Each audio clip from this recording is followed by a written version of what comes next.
Story time, it's my favorite time, spending time reading with you. Welcome to another story time with Gam Gam. Let's see what we have for today. Welcome to Story Time with Gam Gam. Our story today is Curious George by H.A. Rey, and this is the very first story about Curious George. So let's find out about George. This is George.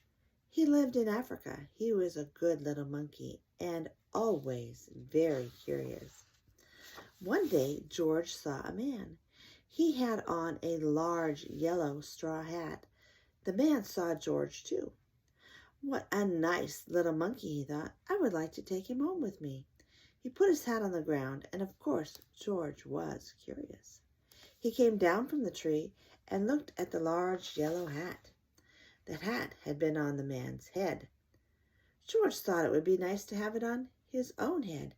He picked it up and put it on. The hat covered George's head. He couldn't see. The man picked him up quickly and plopped him into a bag. George was caught. The man with the big yellow hat put George into a little boat, and a sailor rowed them both across the water to a big ship. George was sad, but he was still a little curious. On the big ship, things began to happen. The man took off the bag.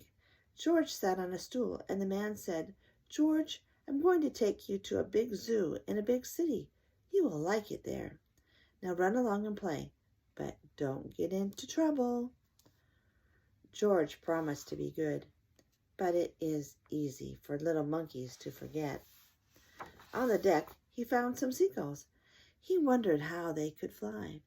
He was very curious. Finally, he had to try. It looked easy, but... oh, what happened? First this, and then this. Oops. Where is George? The sailors looked and looked. At last they saw him struggling in the water and almost all tired out. "Man overboard!" the sailors cried as they threw him a lifebelt. George caught it and held on. At last he was safe on board. After that, George was more careful to be a good monkey until, at last, the long trip was over. George said goodbye to the kind sailors, and he and the man with the yellow hat walked off the ship onto the shore and on into the city, into the man's house. After a good meal and a good pipe, George felt very tired. He crawled into bed and fell asleep at once. The next morning, the man telephoned the zoo. George watched him. He was fascinated. Then the man went away. George was curious. He wanted to telephone too. 1, 2, 3, 4, 5, 6, 7. What fun! Ding-a-ling-a-ling. George had telephoned the fire station. The firemen rushed to the telephone. "Hello, hello," they said, but there was no answer. Then they looked for the signal on the big map that showed where the telephone call had come from. They didn't know it was George. They thought it was a real fire. "Hurry, hurry, hurry!" The firemen jumped onto the fire engines and onto the hooks and ladders. Ding dong, ding dong, everyone out of the way. Hurry, hurry, hurry. The firemen rushed into the house. They opened the door. No fire. Only a naughty little monkey. "Oh, catch him, they cried. George tried to run away. He almost did, but he got caught in the telephone wire, and a thin fireman caught one arm, and a fat fireman caught the other. "You fooled the fire department," they said. "We will have to shut you up where you can't do any more harm." They took him away and shut him in a prison. George wanted to get out. He climbed up to the window to try the bars. Just then the watchman came in. He got on the wooden bed to catch George, but he was too big and heavy. The bed tipped over. The watchman fell over, and quick as lightning, George ran out through the open door. He hurried through the building and out onto the roof, and then he was lucky to be a monkey. Out he walked onto the telephone wires, quickly and quietly over the guard's head. George walked away. He was free.